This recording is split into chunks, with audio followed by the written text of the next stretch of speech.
Yo prefiero ser un poco más honesto, más real, y yo les digo, mira, muy probablemente al 50% le digo, tú eres joven, tienes buena función eréctil, tienes altas probabilidades de mantenerte, nadie va a mejorar después de una cirugía, eso sería un mito. Si alguien te dice tú vas a quedar mejor que como estabas antes, no. Sí, el cáncer de próstata es un cáncer hereditario. En términos muy simples, sí, hay un factor genético detrás. O sea, si usted, papá que tuvo cáncer de próstata y su hermano tuvo cáncer de próstata, muy probablemente usted lo vaya a tener en el futuro. La parte sexual, que también hay mucho tabú ahí, porque obviamente los hombres no son buenos para conversar de estos temas. Las mujeres sí, los hombres son cachiporras, ¿no? O sea, te van a contar puras cosas buenas, pero las cosas malas no las cuentan.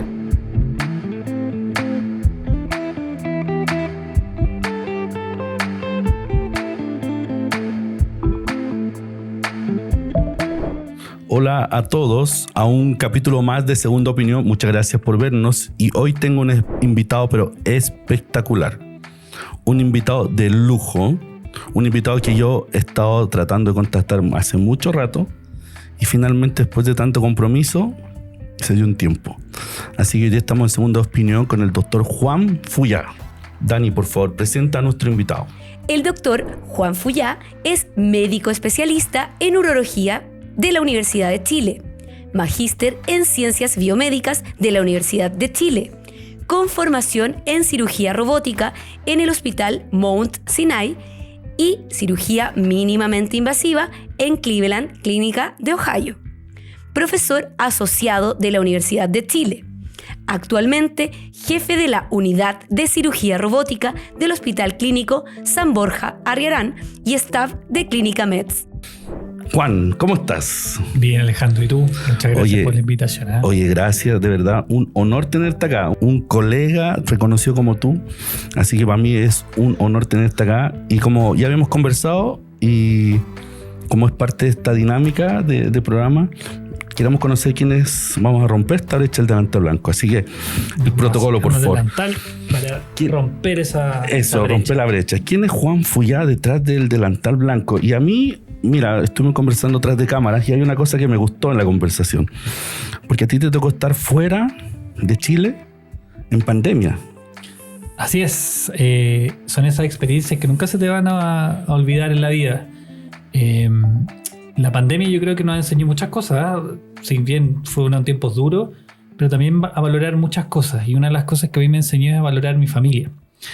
Yo llevaba ya un par de años viviendo en Estados Unidos, haciendo unas formaciones específicas digamos, estaba estudiando y me agarró la pandemia casi antes de terminar. Y el problema es que se empezaron a cerrar todas las fronteras, todos los aeropuertos empezaron a cerrarse progresivamente.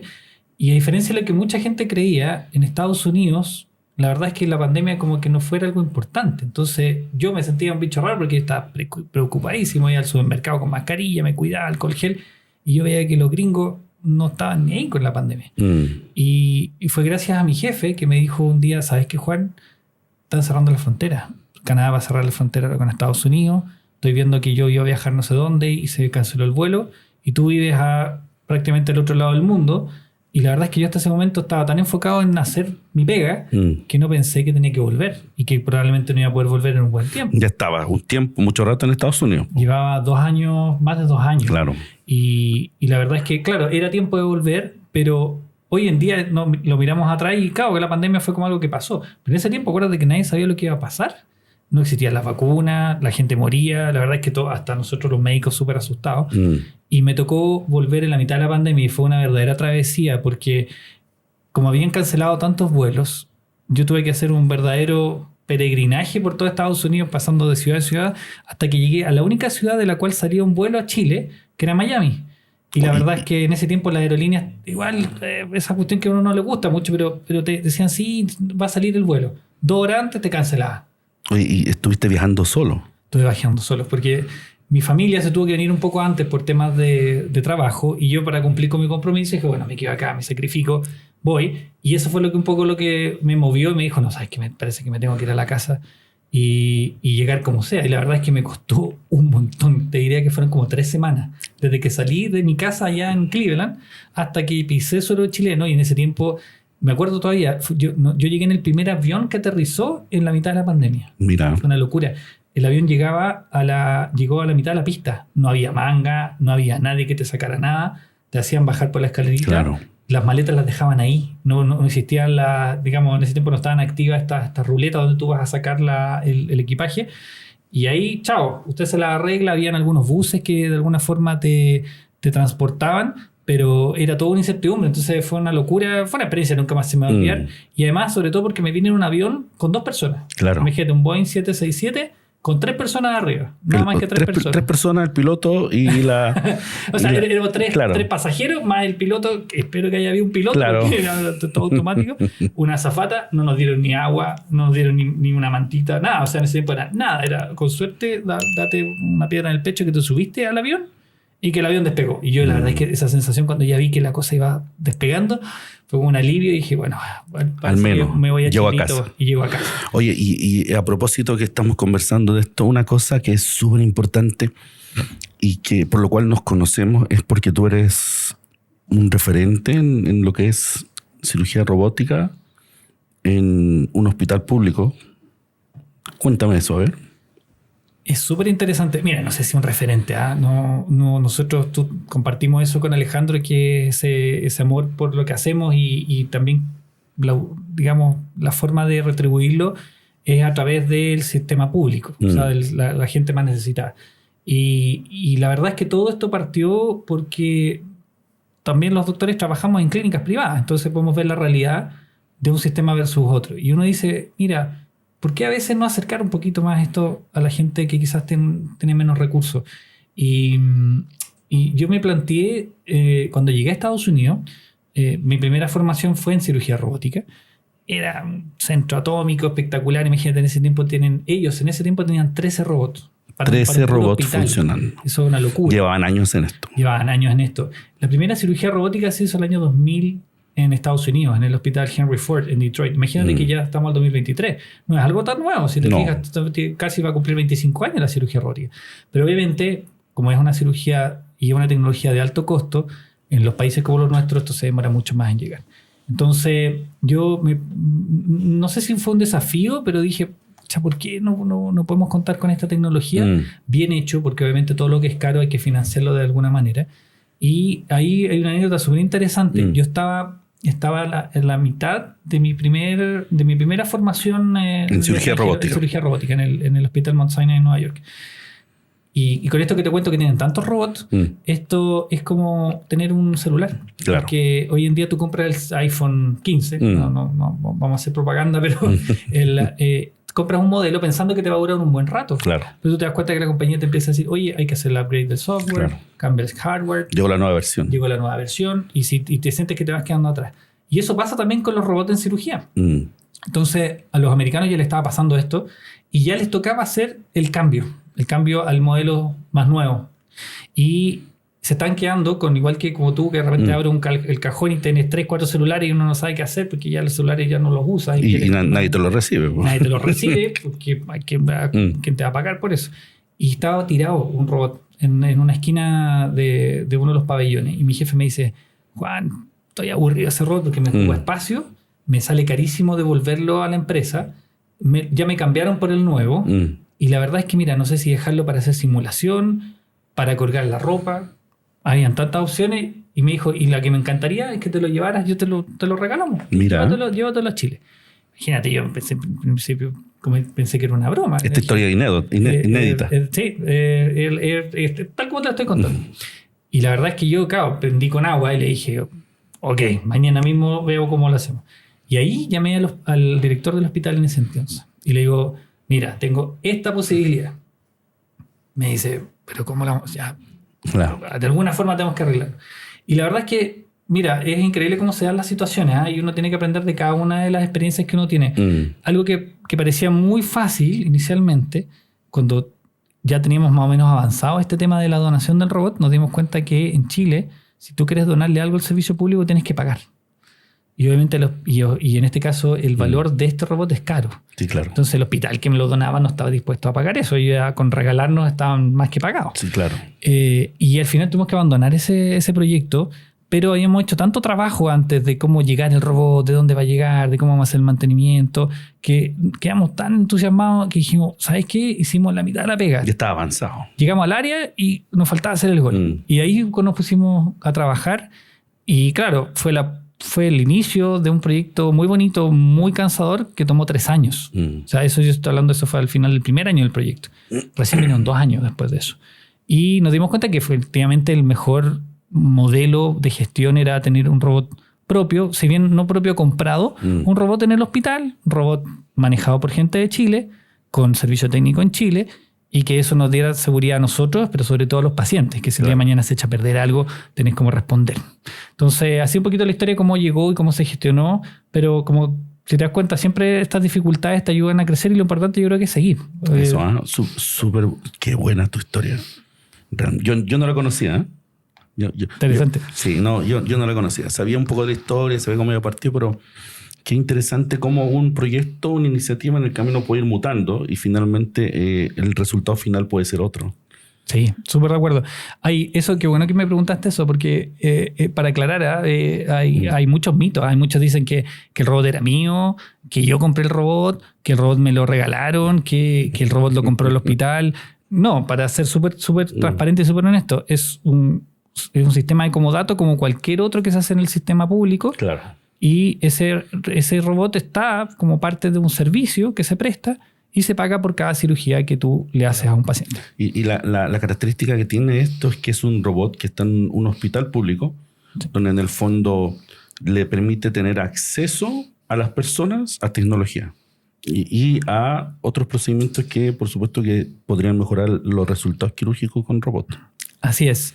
Mira, yo nunca se me va a olvidar la cara del primer paciente que operamos.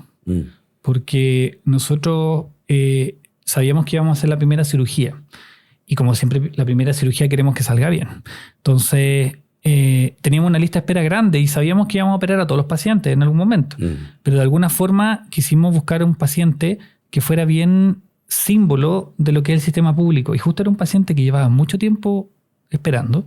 Era un paciente que vivía solo, que no tenía contacto con su familia y que la verdad es que ya tenía sus años. Entonces coincidió, estaba dentro de los candidatos. Cuando llegó al policlínico lo entrevistamos y él algo había visto, parece, en las noticias. No tengo idea de dónde sacó la información, pero te juro, fue como que le brillaron los ojos cuando le dijimos, y me va a operar con el robot. Y fue como, yo dije, valió la pena todo lo que hicimos, porque imagínate este caballero y linkeándolo un poco y haciendo la conexión con la pregunta que me haces tú. El robot, una de las ventajas que tiene es que, como hace incisiones muy pequeñitas, es básicamente una laparoscopía muy avanzada, el dolor postoperatorio es mucho menor. Nosotros hoy en día damos a la mayoría de nuestros pacientes de alta al día siguiente. Entonces imagínate para alguien que vive solo, que no tiene nadie que lo cuide. Nosotros estamos acostumbrados a que te pasa algo. Yo me he operado un par de veces, llego a mi casa, está mi familia, me cuida, me van a buscar, me van a llevar. Aquí no existe nada. Y créeme que hay mucha gente en Chile así. Mucha gente que la red de apoyo son los vecinos, no son las familias directas. Es verdad. Entonces fue súper interesante y fue muy bonito cómo este paciente logró llegar ahí y beneficiarse de esta tecnología. Y creo que hasta el día de hoy paga todo el esfuerzo que nosotros hicimos, ver la cara de él cuando supo que se iba a operar. Es así, permitir que gente que en algún minuto esto de lo que es el acceso a cirugía robótica, el acceso a tecnología, solamente era en un mundo donde uno tenía que hacer un pago, y hoy en día está al alcance de esta red. Yo creo que es un gran beneficio para la gente. Absolutamente. Bueno, entremos en materia. Hoy día estamos acá para hablar de un tema que es muy frecuente. El cáncer de próstata. Temazo. Y la verdad es que cuando uno escucha cáncer, uno tiene susto. Tengo un cáncer. Y eso suena como grave. Pero vámonos un poco para atrás. ¿Cómo llega? Tengo 42 años. Y quiero hacerme un chequeo, tengo dudas, he escuchado tantas cosas sobre el cáncer de próstata y su evaluación física que tengo temor. ¿Qué es lo que tengo que hacer? ¿Qué es lo primero? Buena pregunta. Mira, yo creo que es clave la edad. Obviamente no es necesario que nos chequeemos cuando somos muy jóvenes, pero ya uno se da cuenta que después de los 40 como que cambian las cosas. Nosotros ya estamos todos más o menos en esa edad, así que uno se da cuenta que ya el rendimiento físico no es el mismo, el rendimiento en varias áreas no es el mismo. Estamos cerca de los 40.000 kilómetros. Excepto los 40.000 kilómetros. Y yo le digo lo mismo a los pacientes, es su revisión técnica. ¿Usted esperaría 100.000 kilómetros para llevar el auto por primera vez? ¿O esperaría que le dé una pana para ir si le dicen que tiene que chequearse cada cierto tiempo? Hay gente que lo hace. Sí, claro. Y lamentablemente la realidad de mucha gente hoy en día, sobre todo los hombres en Chile. Y como tú comentaste, a los 42 años, la verdad es que yo esperaría que por lo menos ya hayas tenido un chequeo en tu vida. Perfecto. Okay. Entonces, lo primero, ¿cuál es la edad ideal para hacer un chequeo de la próstata? Ideal, cuando ya estás cerca de los 40. Perfecto. Estás cerca de los 40, ir al médico. No te hace mal. Si, oye, ¿qué te cuesta? Es un rato y es salud, es un tiempo para ti. Correcto. Y bueno, en esa consulta en particular, nosotros lo que hacemos es que conocemos al paciente. Ok. Nosotros los urólogos somos como los ginecólogos de las mujeres, los urólogos somos el médico del hombre, digamos. Estamos encargados de la salud del hombre, sobre todo lo que tenga que ver la parte sexual, que también hay mucho tabú ahí, porque obviamente los hombres no somos para conversar de estos temas. Las mujeres sí. Fíjate, tu señora probablemente con sus amigas conversan, cuentan intimidades. Sí. Los hombres son cachiporras, ¿no? O sea, te van a contar puras cosas buenas, pero las cosas malas no las cuentan. Por supuesto. Entonces, de alguna forma, el llamado es a conocer al doctor, a acercarse. Nosotros somos amigos, nosotros no, bajo ningún punto de vista queremos perjudicar a nadie, no estudiamos para eso, pero ese chequeo a los 40 años nos permite a nosotros conocerte en todos tus ámbitos. Ok. Entonces, decido ir al médico. O mi mujer me dice que vaya al médico. Eso es súper buen punto. Que vaya al urólogo. Generalmente ¿cierto? La mayoría van porque la señora lo obligó. Claro, eso sí es verdad. Es que uno puede ser dejado y dejar esto como uno quiere sentirse aún vigente y aún siente que a los 40 años te falta mucho como para... Sí.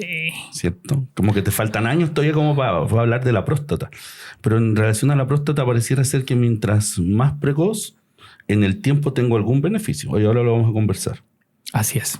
Entonces, ¿hay algún síntoma, así como hablando un poco de los síntomas, que yo en esa edad debería tener? ¿O simplemente es un primer chequeo de entrada? Es un primer chequeo de entrada. Ya. O sea, por supuesto que si tú tienes algún síntoma, ese síntoma te debería hacer consultar con tu médico, independiente de la edad que tú tengas. Claro. Siempre es bueno. Los síntomas son por algo. La mayoría de las veces son cosas banales, pero dentro de ese síntoma puede ir escondido algo que puede ser un poquito más grave. Yo sé que estamos conversando del cáncer de próstata, pero cáncer de testículo, por ejemplo, afecta a gente joven. Justo. El primer pic del cáncer de testículo, o sea, la primera alza donde vemos más pacientes con cáncer de testículo es entre los 20 y los 30. La flor de la vida, o sea, nada te puede pasar por delante. Como dices tú, los hombres nos quedamos un poquito inmortales, como que no envejecemos. Y después el cáncer de testículo, después de esa alza, viene una alza ya como a los 50. Pero es una enfermedad de gente joven. Cáncer de próstata no. Cáncer de próstata, por suerte, se da en gente más añosa. Pero aún así, ¿por qué es importante el chequeo? Porque ese registro en tu historial que va a quedar a los 40 años, a mí me sirve como un punto de partida para los siguientes años. Perfecto. No es lo mismo que tú vayas a los 40 y me muestres un chequeo que vaya a los 60 por primera vez y que yo encuentre exámenes que, por ejemplo, van a estar en una zona gris, un antígeno prostático como levemente elevado. Eso, entonces hablemos del antígeno prostático. Dentro de los exámenes, una de las cosas que uno solicita para chequear la próstata es el antígeno prostático. ¿Qué es esto? Un poco en simple. ¿Cómo funciona? ¿Qué es lo que mide? El antígeno prostático es un examen de sangre, el famoso examen, el prostático que llama la gente, un examen de sangre. Es un examen que, si vamos un poco a la explicación bioquímica, es una proteína, y es una proteína, una sustancia, pero que se produce en la próstata. Es tan interesante digamos, el rol que tiene el antígeno prostático y cómo se detectó que eso le valió el premio Nobel a los descubridores del antígeno prostático. Porque es una sustancia que se produce solo en la próstata, no en ningún otro lugar en el organismo que provoca esto. Entonces, es un examen que, desde el punto de vista de cómo se acerca al diagnóstico de cáncer de próstata, es muy bueno. Y lo que ocurre es que el antígeno prostático, si bien lo podemos detectar en la sangre, la función que tiene es una función reproductiva. Si tú vieras el semen en su estado natural, o sea, en su estado antes de salir de manera eyaculada, es una verdadera gelatina, es muy espeso. Y por supuesto que a los espermatozoides les va a costar mucho moverse. Pero si tú le agregas antígeno prostático, eso hace que se licúe, que quede mucho más fácil, Más diluido. más diluido para que los espermatozoides puedan mover. Esa es toda la función del antígeno prostático. Pero imagínate toda la relevancia que puede tener como examen para detectar enfermedades de la próstata. Yo te diría que si bien lo usamos para el cáncer de próstata, recordar que el antígeno se puede alterar en otras condiciones. Es también. decir, un antígeno prostático elevado no es sinónimo de cáncer de próstata. Muy buena aseveración. Sí.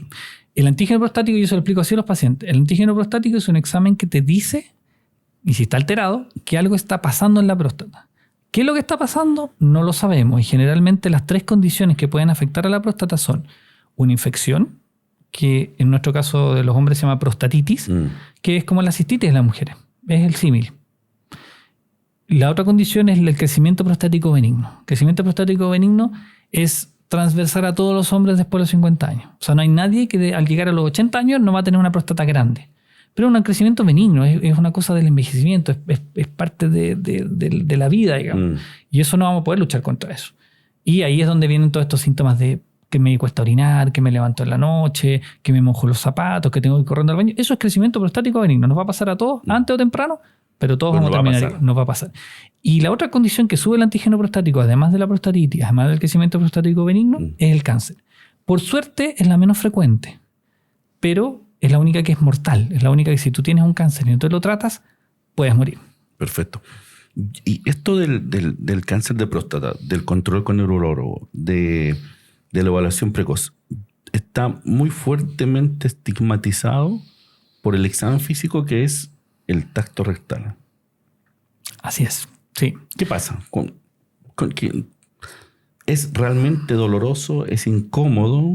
¿Hay un símil relacionado con algo desde el punto de vista mamografía, por ejemplo? Sí, el examen de la próstata o el examen del dedo, el tacto rectal, como quieran llamarlo, tiene hartos mitos. Y yo creo que sería bueno que los pudiéramos demitificar un poco acá, que tenemos esta instancia de poder conversar un poquito más en extenso. Por una razón anatómica, cuando yo introduzco mi dedo a través del recto para hacer el tacto rectal, la próstata está ahí mismo. Está ahí, a 2 centímetros del margen. Entonces, yo soy capaz de con mi dedo tocar la superficie de la próstata. Es como la cascarita, es como la parte externa de la próstata. Correcto. Y esa yo la voy a tocar, y con la experiencia que tenemos los urólogos que hemos hecho muchos tactos rectales, porque esto no es algo que lo pueda hacer cualquier persona, vamos a ver si, por ejemplo, es una superficie que es lisa, una superficie que es rugosa, irregular, o incluso ya una superficie que estoy tocando una dureza, un porotito, una lentejita, ¿ya? Además de eso, que nos da como la característica del tejido en sí misma, nos permite saber cuál es el tamaño de la próstata. Nosotros los urólogos a veces usamos el antígeno prostático no solamente para detectar el cáncer. Viene alguien que viene por la próstata, que por ejemplo, no sé, pues está apurado, o de repente estamos trabajando en una zona rural, que no tenemos una ecografía ahí disponible inmediatamente. Es súper buena herramienta usar el tacto para ver de qué tamaño es la próstata. Y de repente tú metes el dedo y sientes que el paciente tiene un melón ahí abajo. Entonces queda claro que el paciente tiene este crecimiento prostático benigno, y ya uno como que se orienta. Todo esto es información para el especialista para orientarse hacia uno u otro lado. Perfecto. Y el tacto, tú lo definiste bien, es una incomodidad. Yo te diría que es la incomodidad muy psicológica, porque los pacientes vienen súper predispuestos, asustados. A mí me ha pasado pacientes que están tiritando o que quedan tan nerviosos después del examen que se equivocan y se salen por el pasillo caminando y no se dan cuenta que era la otra puerta. O sea, hay varias anécdotas frente a eso. Pero yo te diría que el común denominador es que después de hacer un tacto todos me dicen, uy, ¿esto era? Oye, ¿en verdad? Oye, no, yo le voy a decir al resto que venga, que en verdad es una tontera, que no se lo haga. Porque todo el tema de la masculinidad y todo esto de que quizás voy a tener dudas frente a mi sexualidad, son puras tonteras. O sea, hoy en día sabemos que el examen para nosotros sigue siendo válido. Yo sé que está bien cuestionado, que hay muchos estudios. Recientemente, hace un par de semanas, nos hacen un tremendo estudio, una tremenda revista. Pero yo creo que depende mucho cómo tú se lo transmitas al paciente. Y si tú le das confianza y le das a entender que para ti es importante ese examen porque es su salud, por supuesto que lo va a hacer. Ese estudio y ese examen físico debería tener cierto periodo para hacérselo, una vez al año, una vez cada 5 años, ¿Qué es lo más recomendable? Ahí también hay otro mito, porque muchos pacientes salen y me dicen, ya doctor, nos vemos el próximo año. Y yo un poco como una talla, así como o nos vemos la próxima semana. La verdad es que no. Nosotros sí hemos aprendido, y una de las cosas que hemos adoptado de la literatura es que no, el mismo zapato no le va a calzar a todas las personas. Entonces buscamos el zapato que se acomoda a cada paciente. Si tú tienes factores de riesgo para un cáncer de próstata, por ejemplo, tienes un familiar, tu papá tuvo cáncer de próstata, un hermano, peor todavía, por supuesto que te tengo que chequear más seguido. Claro. Probablemente te va a servir una vez al año o cada 2 años. Pero si tú no tienes ningún antecedente, me traes exámenes fantásticos, todo en rango de normalidad, tacto normal, oye, Alejandro, ven en 5 años más. Sí, claro. O probablemente ven hasta de los 40 nos saltamos a los 50. Obviamente, ¿por qué? Porque a medida que vamos envejeciendo nos acercamos más al riesgo de cáncer de próstata potencial. Pero tampoco es una cosa tácita en que nosotros todos los años te vamos a tener ahí sentado sufriendo o con la ansiedad del examen, porque no es así. Ya, eso, o sea, eso es un mito. Es un mito. Entonces, ese mito es súper importante porque en el fondo uno parte con un chequeo prostático, un chequeo de la próstata y todo el conjunto. Y una vez supera el chequeo, si todos estamos ok, probablemente nos veamos en años después. Exacto. Y eso está súper bueno, a pesar de que uno pensaría que, por supuesto que tiene todos sus detalles, pero el beneficio a largo plazo es muy bueno. Mira, un llamado de haber sido, mira, no recuerdo, no quiero inventar el año, pero de haber sido hace unos 15 años atrás, en que las aseguradoras en Estados Unidos llamaron a no hacer antígeno prostático, el examen que estamos hablando, que era el examen de sangre, que era súper sensible o un muy buen indicador de que algo pasa en la próstata, y dentro de esas cosas el cáncer es una posibilidad. ¿Por qué? Porque nosotros tendemos los seres humanos a vivir nuestra vida como un péndulo. Entonces a veces se ponen de moda ciertas cosas y le damos con eso, y después al ratito nos damos cuenta que no, porque parece que es todo para el otro lado y nos vamos para allá.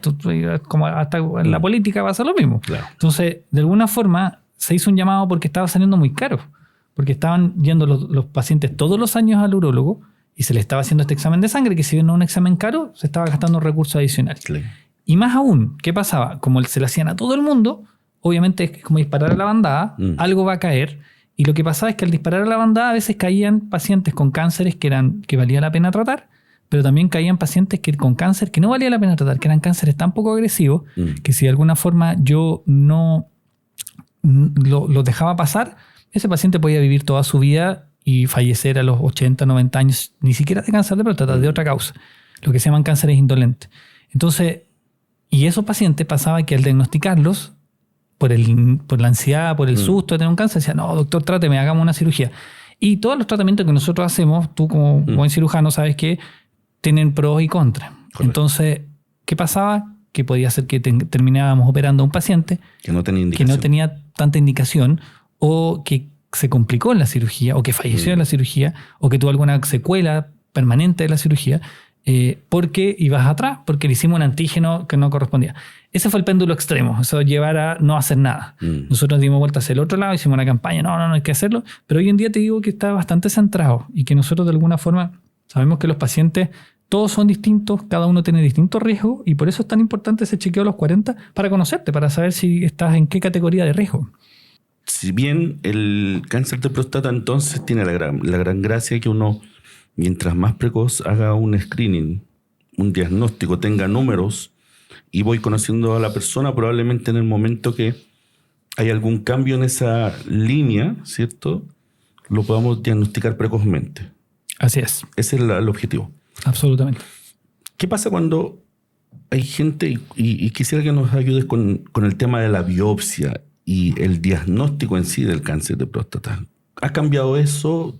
¿Todo requiere biopsia? ¿Cómo estamos hoy en eso? Ha cambiado bastante para bien. Como conversábamos anteriormente, el antígeno prostático es un examen que nos indica que algo pasa en la próstata. ¿Qué cosa? Una infección, no sé, una hiperplasia, un crecimiento, no sé, un cáncer, no sé.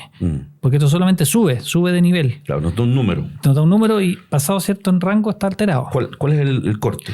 El corte ahí es un tema importante, porque si bien depende del laboratorio, nosotros sabemos que depende mucho de la edad del paciente. Clásicamente se ha hablado de que el corte es 4, pero nosotros sabemos que si alguien llega con un antígeno de 3.5 y tiene 50 años, eso está raro. Y probablemente nosotros sabemos por estudio epidemiológico que los pacientes PERI 50, deberían tener un antígeno incluso 1 o menos. Entonces ya como que uno va afinando ese olfato de que el antígeno, según la edad y según la condición del paciente, obviamente nos llama la atención. Perfecto. O sea, ¿qué te quiero decir con eso? Que no hay que ser tan purista. O sea, solo decir, no, es que tengo 4.1, está alterado, tengo 3.9, está normal. Claro. Volvemos a lo mismo, el historial. Si tú llegaste a los 40, yo te he visto y has tenido toda la vida un antígeno de 1.2, 1.2, 1.2, y a los 50 te subió de 1.2 a 2.5, se duplicó. Y yo tengo que parar la antena y decir algo está pasando aquí con Alejandro. Y piensa, estamos dentro del rango, pero se duplicó de un año a otro. Entonces, esa sintonía fina es la que nos da, digamos, el especialista, por eso es importante. Claro. Entonces me detectan un número alterado. Alejandro salió 3.5. ¿Qué viene? Ahí viene la primera sospecha. Ahí ya se prende la alarma. Uno dice, oye, está pasando algo con la próstata, revisemos bien. ¿Qué hacemos? Lo primero siempre es preguntarle muy bien al paciente cómo se siente. Porque de las 3 condiciones que causan elevación de antígeno prostático, las 2 primeras, que son la infección y la hiperplasia, tienen síntomas súper marcados. Y el cáncer no tiene síntomas. Ya, ¿cuáles son esos síntomas? Los síntomas de una infección urinaria, una prostatitis, es ardor para orinar, a veces sangre en la orina, fiebre, dificultad para hacer pipí, malestar general. O sea, como una influenza, pero además se agregan síntomas urinarios, dificultad, incluso a veces pueden caer en retención urinaria. ¿Dolor?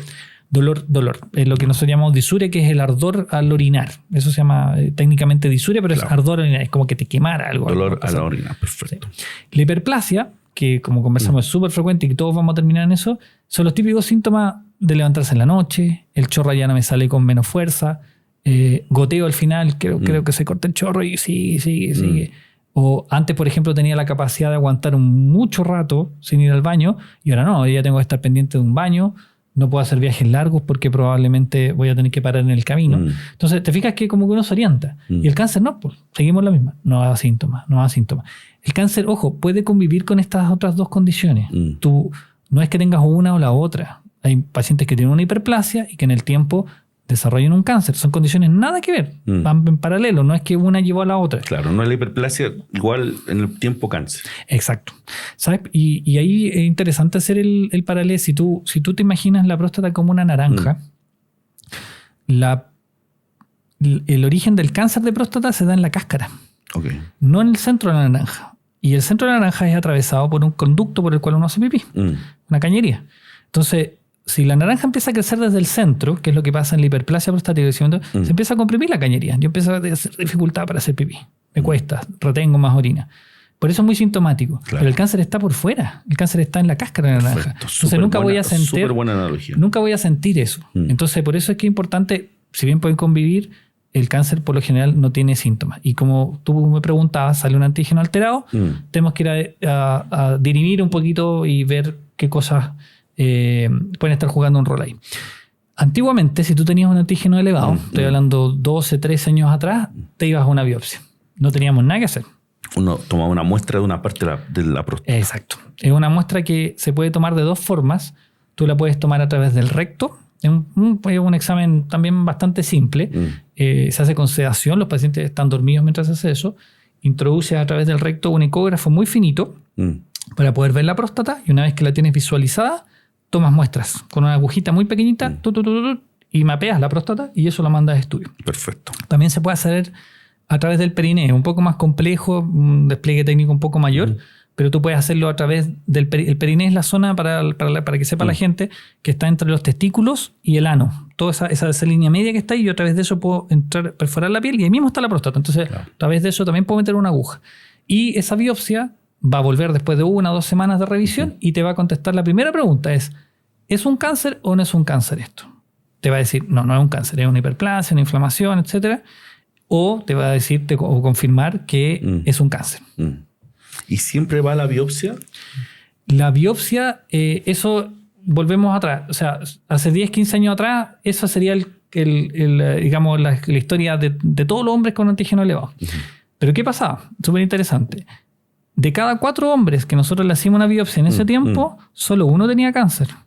y habían 3 que no tenían cáncer. Entonces después la mayoría decía, pero doctor, ¿estás seguro que tengo cáncer? Y ya me han hecho 2 biopsias y no sale nada. Y esta cuestión es en coma porque bueno, me tienen que meter algo por el poto, tengo que tomar antibióticos, tengo riesgo de infección. Entonces nosotros estamos preocupados porque si te fijas el rendimiento era bien bajo el examen. Y ahí apareció un examen que fue bien revolucionario y hasta el día de hoy es muy revolucionario, que es la resonancia de próstata. Y la resonancia de próstata nos permite, si alguien tiene un antígeno alto y nosotros pensamos que puede requerir una biopsia, no, esperemos un poquito, vamos a la resonancia primero. Perfecto. Y la resonancia te va a entregar un informe. Van a mapear la próstata, la van a revisar, van a ver las características del tejido y nos va a entregar un informe súper simple que nos dice... Una clasificación. Una clasificación. Y la clasificación es de 1 a 5. 1, 2, 3, 4, 5. Conversamos antes con Alejandro, es lo mismo que el cáncer de mama, cuando alguien se hace una mamografía. El resultado viene así, clave de lo que tú tienes que hacer después de hacerte el examen. Si te sale un puntaje de 1 o 2... eso es completamente benigno, así que probablemente no vas a necesitar una biopsia. Ya. Y si sale un puntaje de 4 o 5, la probabilidad de tener cáncer existe. Es más alta. Es más alta. Y ahí sí se recomienda hacer una biopsia. Perfecto. Cuando cae en la mitad, 3, ahí es un terreno discutible, un área gris que hay que ver según la escuela de cada uno de los doctores, pero no hay duda que en el 4 o el 5 hay que hacer la biopsia. Entonces, si te fijas, vamos mucho más dirigidos, es como un filtro que hacemos, porque hoy en día la resonancia nos permite filtrar los que tienen un antígeno alto y prácticamente la mitad uno los descarta y dice, no, ¿sabes que esto no necesitan biopsia? Sigamos. Y se salvaron del examen. Claro. En cambio, los otros vamos a ir a hacer biopsia y de los que le hacemos biopsia, la mitad salen con cáncer. Entonces, como que afinamos un poquito la puntería que la teníamos bien perdida hace 15 años atrás. Perfecto. Entonces, uno cuando va caracterizando al paciente, porque en el fondo separas de los pacientes que tienen alteración en los exámenes con un perfil, ¿cierto? Que es más de patología prostativa benigna y uno que tiene un perfil de probablemente un cáncer. Y está asociado también a los factores familiares de herencia. ¿El cáncer de próstata tiene un factor de herencia? Sí, el cáncer de próstata es un cáncer hereditario. O sea, si bien hay una definición específica de que es un cáncer hereditario que tiene que ver con la cantidad de familiares directos que tú tienes con cáncer de próstata, en términos muy simples, sí, hay un factor genético detrás. O sea, si usted tiene un hermano con cáncer de próstata, su riesgo es muy alto. Si usted tiene un papá con cáncer de próstata, su papá le transmitió un riesgo que es alto. Entonces, y si además tiene un papá que tuvo cáncer de próstata y su hermano tuvo cáncer de próstata, muy probablemente usted lo vaya a tener en el futuro. Entonces, eso es importante. Te fijas que solamente es una pregunta. Sí, claro. Al paciente uno ya se orienta y hace una distinción entre los que tienen poco riesgo y los que tienen alto riesgo. Perfecto. Cuando alguien es diagnosticado un cáncer de próstata, usted finalmente con la biopsia, que la biopsia es el estudio anatomopatológico de la célula, que es el resultado del estudio del patólogo, que él nos indica si es un cáncer o un tipo de cáncer o no, ¿cierto? ¿Qué pasa con ese paciente? ¿Se deben operar? ¿Van a tratamiento? Y estos pacientes, cuando tienen un diagnóstico de cáncer de próstata, ¿este cáncer cómo se comporta? ¿Es de los cánceres más malos o es un cáncer bueno?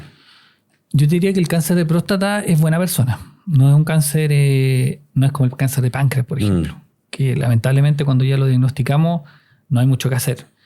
Y volviendo a tu pregunta, una vez que se hace el diagnóstico de cáncer de próstata, el siguiente paso es saber si el cáncer está solo en la próstata, lo que se llama un cáncer localizado, o es un cáncer que ya se ramificó. La diferencia para la gente que nos está escuchando, cuando alguien tiene un tumor benigno, los tumores benignos por definición son tumores que crecen por espacio. O sea, un tumor que le gusta crecer, pero no le gusta colonizar. Le gusta crecer, engorda y molesta y a veces no se mete con otra estructura. No se mete con otra estructura. Claro. Solamente ocupa espacio y en ese ocupar espacio a veces puede doler porque si comprime el hígado, comprime el riñón, lo que sea, pero no va a amenazar la vida porque solamente va a ocupar espacio. Que esto es el caso en la hiperplasia de próstata. Exacto. Ocupa un espacio, esta naranja que te decía, todos los gajos empiezan a crecer de manera desmesurada, pero solamente están en la próstata, no van a molestar a nadie más.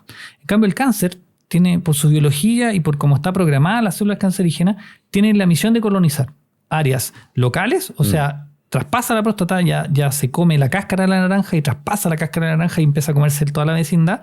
Y si llega a meterse a los vasos sanguíneos o a los vasos linfáticos, ocupa estas vías de diseminación, finalmente son como carreteras de alta velocidad, donde ya la célula cancerígena va a llegar a distintas partes del organismo y puede llegar principalmente, en el caso del cáncer de próstata, a los huesos. Entonces nosotros, una vez que tenemos el diagnóstico de cáncer de próstata, lo que queremos saber es si el cáncer está localizado está en las etapas más tempranas, o un cáncer que ya se está ramificando, o un cáncer metastásico. Porque ahí, lamentablemente, si alguien ya tiene una metástasis, si bien el pronóstico es bueno, a los pacientes nunca le decimos, oye, el pronóstico es sombrío, esto va a terminar muy mal, pero ahí ya no tenemos la opción de curar al paciente, porque ya el cáncer se ramificó. Claro, es decir, aunque uno vaya y opere ese tumor que está en la próstata, el mismo tipo de célula está en otras partes. Está en otras partes. Entonces tenés que sacar cada una de las metástasis al mismo tiempo y uno ya asume que hay muchas células cancerígenas dando vuelta en el torrente sanguíneo o en la linfa. Entonces no vale la pena. Y ahí hay que usar terapias que vayan a todos lados, como la quimioterapia, por ejemplo. La quimioterapia. Perfecto. En cambio, si un paciente está localizado, o sea, un paciente tiene un cáncer solo en la próstata, es un paciente que puede ser sometido a una terapia curativa. O sea, un paciente que si yo le extirpo la próstata o le irradio la próstata, que son los dos tratamientos más conocidos, las alternativas más conocidas. Existen otras, pero esas son las más conocidas y las más comunes. Yo voy a tratar ese cáncer y va a desaparecer. Y es un paciente que va a seguir su vida, su pronóstico de vida como estaba destinado a vivir. Y esto va a ser un mal recuerdo en el futuro, pero ya un paciente que pasó esa etapa. ¿Y qué pasa? Yo he escuchado un par de veces gente que tiene el diagnóstico de cáncer de próstata con biopsia, con estudio, pero el equipo que atendió a ese paciente decide seguimiento. Sí, muy buena pregunta. Eso se llama en términos urooncológicos o oncológicos vigilancia activa. La vigilancia activa es una estrategia, no es un tratamiento en sí porque no estamos, entre comillas, haciendo nada, pero es una estrategia en la cual tú de alguna forma eres capaz de chutear el problema para adelante, pero con un margen de seguridad muy amplio. No se trata que yo te diga, Alejandro, no te va a hacer nada, veamos ahí en 2 años más, ¿qué pasa? No. Yo te digo, estratégicamente vamos a seguir el cáncer, vamos a hacerte probablemente una biopsia una vez al año, vamos a hacerte una resonancia cada 6 meses, te voy a hacer un antígeno, te voy a hacer un tacto rectal, y yo ya sé cómo estás ahora. Pero si en el futuro, en cada uno de estos controles, yo veo que cualquiera de esas condiciones aumenta o se pone más agresivo o demuestra algún cambio para peor, ya te saco de ese protocolo o esa estrategia y te meto a la vía normal, que es la vía del tratamiento. La gracia es que esto tiene que ser muy bien hecho porque es una ventana muy cortita entre que yo te mantengo en vigilancia y tú todavía eres curable. Lo que no puede pasar es que yo te dejo en vigilancia, te olvido, sigues, el cáncer progresa y ya te pasaste a la otra etapa, que es la terapia avanzada, que cuando ya el cáncer ramificó, porque ahí perdiste tu chance. Tú tienes todo el derecho de decirme, pero Juan, tú me dijiste que hiciéramos esto y ahora terminamos en esta otra cosa y ya mi pronóstico está sellado. Entonces, son estrategias muy específicas que se pueden hacer. Hay que ver que el cáncer no sea agresivo, como tú me preguntabas. No es un cáncer agresivo en general, el cáncer de próstata. Y eso se ve en la biopsia. Cuando tú sacas la biopsia, el patólogo te entrega un informe y ese informe te dice qué tan agresivo es el cáncer. Obviamente los cánceres más agresivos no van a ser candidatos a ser vigilados en el tiempo. Y son cánceres en los cuales uno trata en general de darle con todo. O sea, operamos, irradiamos, le damos hormonas, o sea, de todo. Sobre todo en pacientes jóvenes. Pero por lo general los pacientes con cáncer de próstata tienen un comportamiento más bien poco agresivo, lento y nos da tiempo para hacer todas las cosas que tengamos que hacer con buena tasa de con buen pronóstico. Con muy buen pronóstico. O sea, una persona con un cáncer de próstata vive muchos años. Vive muchos años. Vive muchos años. Tanto así que si sabemos que hoy en día si tú te operas o te irradias de un cáncer de próstata, el 95% de los pacientes están vivos a los 10 años. Y ese 5% que murió no necesariamente murió de cáncer de próstata. O puede ser que nosotros inicialmente no teníamos muy bien caracterizado al paciente, entonces por eso se progresó en el tiempo. Claro. Pero fíjate, casi la totalidad de los pacientes, casi el 100% de los pacientes a los 10 años están vivos. Y eso se va extrapolando 10 años más, 10 años más, 10 años más.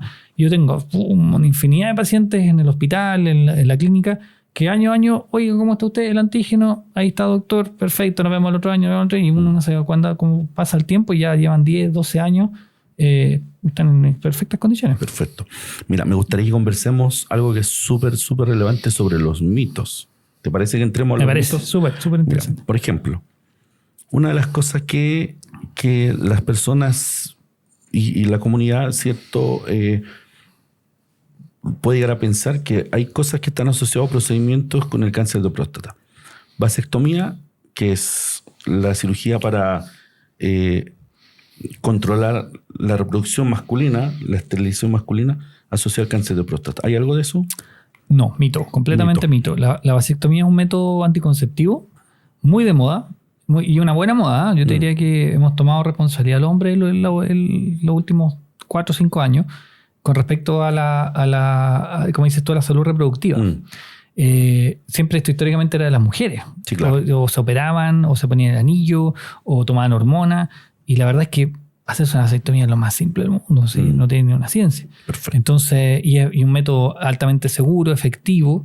Entonces, está muy de moda hoy en día hacerlo, que me parece muy bien, pero descartado de plano que tenga alguna relación. No tiene nada que ver con ninguna o sea, no hay relación. temor. Aquella persona que finalmente tenga deseo de hacer una vasectomía, tranquilo, con toda seguridad. No tiene ningún problema con la próstata. Perfecto. Cáncer de próstata y actividad sexual. Buen tema. Vida sexual. Hay estudios para todos lados. Lo que te voy a contar es un estudio más anecdótico, pero se supone que mientras mayor vida sexual, no necesariamente vida sexual, esto el estudio lo que hace es calcula la cantidad de eyaculaciones que un hombre puede tener en un mes. Y si esa cantidad de eyaculaciones pasa un cierto número, se supone que eso sería un factor protector. Okay. ¿Ya? Que no es lo mismo que un factor de riesgo, ojo. Factor de riesgo quiere decir que tú haces algo y ese algo te va a llevar al cáncer. Aquí lo que pasa es que si tú haces esto, te vas a ver más protegido que el resto, ¿ya? Pero yo te diría que es algo que falta evidencia, es muy difícil comprobar eso. ¿Ya? O sea, pero te diría, lo dejaría en una zona gris. Ya, 50%. Sí. Puede estar afectado como no. Puede estar afectado como no. Como no. Pero la vida sexual, el que no lleves una vida sexual activa, eso sí, digamos, te lo puedo asegurar, no te va a llevar a que tener más más riesgo de cáncer de próstata. Perfecto. ¿Okay? Ya, ese es un mito entre medio. Un mito entre medio, sí. Un mito entre medio, perfecto. ¿Cuál es otro mito? El cáncer de próstata tiene una velocidad de crecimiento muy rápida. Un poco que ya lo fuimos tomando, ya lo conversamos, pero hay un tiempo, cada cuánto va creciendo, estos tumores se duplican, se triplican. Yo me imagino que por el tiempo y el seguimiento son de crecimiento más lento. ¿Qué es lo real? El cáncer de próstata es de crecimiento lento. Y mira, yo le explico siempre a los pacientes, cuando yo le diagnostico un cáncer de próstata, hay que mirar el vaso medio lleno. Porque el cáncer de próstata no creció de un día para otro. Es un paciente que generalmente lleva meses o a veces años con esto. Cuando no existía el antígeno prostático se empezó a masificar en la década del 90, existía solo el tacto rectal. Y tú te puedes imaginar que para que yo toque un tumor en la próstata, tiene que haber una cantidad crítica de células más o menos grande. O sea, ya tiene que haber un tumor hecho y derecho. Y obviamente eso me habla de que ya pasó mucho tiempo. Hoy en día la mayoría de los cánceres nosotros los pesquisamos o los diagnosticamos por solo el examen de sangre. Y el tacto rectal está normal. Está normal. Entonces eso nos permitió adelantarnos varias décadas. Y de alguna forma es mucho más sensible, es a nivel celular, por así llamarlo. Entonces el antígeno se eleva y pesquisamos el cáncer a tiempo. Claro. Y eso nos permite avanzar. Y como lo pillamos en esa época del desarrollo del cáncer, es un cáncer que es mucho menos agresivo. Los cánceres van agarrando fuerza con el tiempo. Claro, con los años. Exacto, con los años. Que van creciendo son más agresivos. Son más agresivos, sí. Perfecto. Otro mito. ¿El cáncer de próstata tiene algún tipo o está originado por algún tipo de transmisión sexual? No, mito. Las enfermedades de transmisión sexual en el hombre tienen que ver más que obviamente con conductas sexuales de riesgo, pero nosotros yo te diría que la sacamos bien barata porque los hombres somos más bien portadores de muchas cosas y las mujeres son más las que se manifiestan. Pero el cáncer de próstata no es una de esas condiciones, o sea, no tiene ninguna relación con la enfermedad de transmisión sexual. Bien, y algo como, no tan mito, pero relacionado al tratamiento y la cirugía, y relacionado a la disfunción eréctil, porque una de las cosas que uno puede llegar a tener un poco de susto o la conversación final de operarme o no, está asociado mucho con la disfunción eréctil. ¿Qué podemos contarle eso a la comunidad? Eso es súper importante y que te diría que es el tema más tabú en toda esta área, digamos. Claro. Para que entienda la gente que nos escucha, la anatomía funciona de la siguiente manera. Nosotros volvemos al mismo ejemplo de la naranja. Por fuera de la naranja, o sea, ya por fuera de la cáscara, por fuera de la próstata, pasan los nervios, pasan los cables que van a controlar la erección.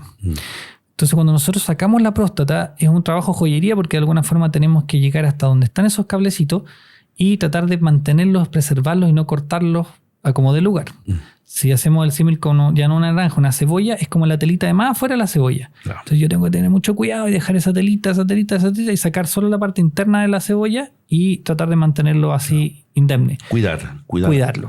Eso se hace difícil, no siempre se da por una razón técnica o a veces simplemente porque alguien tiene un cáncer un poco más agresivo y uno en ese caso lo que prioriza es sacar el cáncer. O sea, yo no puedo operarte y decirte, oye, dejo perfecto los nervios, los dejé bien, pero quedó cáncer ahí. Tú me vas a decir, pero es que no valió la pena nada de lo que hicimos. Entonces, de alguna forma, eso tiene que ver mucho con la técnica quirúrgica. Ahí probablemente la cirugía robótica nos ha ayudado mucho, que es lo que conversábamos en la primera parte, porque la cirugía robótica nos permite ver en 3D y además nos permite ver con un gran aumento los tejidos que estamos operando. Claro, para que entienda la gente, cuando uno opera la próstata, opera como dentro de este tazón. Exacto. El espacio. El espacio es muy chiquitito. El espacio. Entonces, esa es la dificultad técnica desde el punto de vista quirúrgico. Y la gracia que tiene a lo mejor la cirugía robótica es que te permite trabajar en espacio reducido. Es un súper buen ejemplo. Eso, el ejemplo del tazón a mí me encanta porque esta es la pelvis. Esta es la parte donde aquí llevan las piernas del paciente. Entonces, toda la cadera, todos los huesos de la pelvis, la próstata está metida ahí en el fondo. Entonces yo tengo que llegar allá. Y a veces hay pacientes que tienen pelvis más estrechas, otros más anchas que para nosotros es un agrado operarlo, pero la mayoría tienen pelvis estrechas, tienen un pubis muy prominente. Entonces el robot te permite llegar allá a la profundidad, viendo muy bien y metiendo todos los instrumentos hasta el fondo de la próstata. Entonces es una de las ventajas grandes que yo te diría que hoy en día nos permite aumentar la probabilidad de que la erección se mantenga. Yo soy súper cauto en eso, porque si bien uno ve la literatura y tú ves centros que te dicen, no, el 90% de mis pacientes queda, pero así perfecto. Otros que dicen el 10%. Entonces te fijas que es un rango súper amplio porque tiene muchas variables, es multifactorial. Yo prefiero ser un poco más honesto, más real y yo les digo, mira, muy probablemente al 50% le digo, tú eres joven, tienes buena función eréctil, tienes altas probabilidades de mantenerte, nadie va a mejorar después de una cirugía, eso sería un mito, si alguien te dice tú vas a quedar mejor que como estaba antes, no. Pero ya los pacientes que están en el límite, que ya tienen algún grado de función eréctil, que tienen, acuérdate que esta es una enfermedad de gente de edad, que por la edad ya se combinan los dos factores, yo tiendo a ser más pesimista y decirle, sabes que es muy probable que pierdas tu erección, pero eso no quiere decir que tú no vas a ser sexualmente activo, porque hoy en día tenemos medicamentos para la erección, tenemos inyecciones para la erección, y tenemos las prótesis, que las prótesis, si bien suena algo así como medio ficticio, en Estados Unidos casi que se hacen más prótesis que gente que toma medicamentos para la erección. Porque son muy seguras, son fantásticas, y los pacientes son muy agradecidos de esa cirugía. Entonces, no los estamos mandando a la casa a perder toda su sexualidad, pero sí es parte de la conversación que uno tiene que tener de que los riesgos que existen son inherentes, existen, y ese riesgo es probablemente perder la erección o no volver a ser como era antes. Claro, es decir, es decidir en el fondo, tratarse y curarse del cáncer o perder la erección. Un poco uno pone en la balanza ambos, siempre pensando en un pronóstico de la enfermedad y que sabiendo en un porcentaje esto va a suceder. Así es. Bien, para finalizar este episodio, me gustaría que nos ayudes con un par de recomendaciones finales para la comunidad que nos está viendo y sobre todo los hombres. ¿Con qué recomendaciones nos vamos y nos quedamos? Bueno, yo creo que lo primero es que tomemos responsabilidad como hombres de nuestra salud.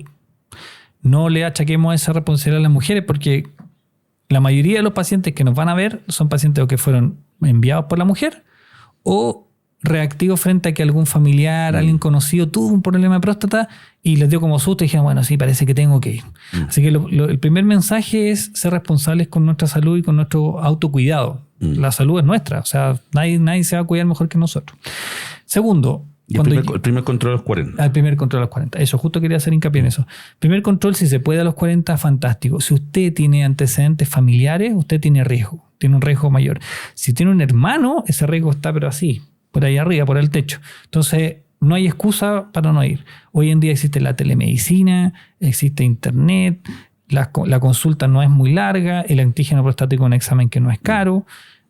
Así que la verdad es que están todos los elementos. ¿Por qué? Porque como conversábamos, el cáncer de próstata es un cáncer poco agresivo en las primeras etapas. Entonces, si yo lo pillo en ese momento, usted va a vivir su vida como está destinado a vivirla. Y el cáncer va a ser solamente un mal recuerdo, un bache en el camino. Pero de lo contrario, como mucha gente llega a los 70 años como primera revisión técnica, es que nadie me dijo nunca que tenía que... Pero es que si esto es de perogrullo. Ahí no tenemos mucho que hacer. Entonces, el autocuidado, chequearse a los 40, antecedentes familiares. Y yo creo que el otro mensaje importante es que también nos cuidemos entre nosotros. O sea, los que ya se hayan chequeado, incentiven al amigo, incentiven al hermano. Porque muchas veces uno se impulsa por esas cosas. Así que yo creo que no hay excusa para no hacerlo. Y perderle el susto al control con el urólogo. Sí, oye, nos vamos a reír. No, si al final lo pasamos bien, uno termina haciéndose amigo de los pacientes. Claro, de alguna forma. De alguna forma, exacto. Oye, Juan, te quedo muy agradecido por habernos acompañado en este episodio. Un gran invitado, un invitado de lujo para mí. Yo creo que vamos a hacer una segunda vuelta de otro tema. Feliz. De otro tema, así que está de nuevo considerado en la vuelta de capítulos. Antes de terminar, voy a dar paso a la Dani para que nos cuente las redes sociales del Dr. Fuya. No dejes de escucharnos en YouTube y Spotify, @segundaopinión.drferre, y seguirnos en Instagram, Facebook y TikTok, @segundaopinión.drferre. Además, los invitamos a seguir al doctor en sus redes sociales. En Instagram, @doctor.juanandresfuya, y en ex, @fuyajuan. Oye, Juan, y como es tradición de nuestro programa, te tenemos un regalo. Así que vamos a pedir que rompamos la cámara. Eso, permiso. Gracias a nuestros amigos de Notafagus, un terrario. Ay, qué bonito. Es un ecosistema. Tú solamente tienes que mirarlo, disfrutarlo, y ellos se mantienen solos. No te puedo creer, qué bonito. Es un ecosistema que está hecho justamente para eso. Qué bueno. Y la Dani nos va a contar un poco por qué hacemos esto. Cada episodio es una semilla que plantamos en el huerto de la salud y el aprendizaje. Tu participación es clave. Te obsequiamos un terrario como símbolo de agradecimiento. A cultivar conocimiento y bienestar en Segunda Opinión con el Dr. Ferre. Y no me queda más que despedirme de este episodio. Muchas gracias a toda la comunidad por habernos visto. Por favor, sigan al Dr. Juan Fuya, urólogo. Cualquier duda que tengan, escríbanle en sus redes sociales, contáctenlo. Y también compartan este episodio con la gente que ustedes crean que le va a ser útil. Síganos, la campanita, denle like y compártanos. Así que nos estamos viendo. Muchas gracias. Que estén bien. Chao.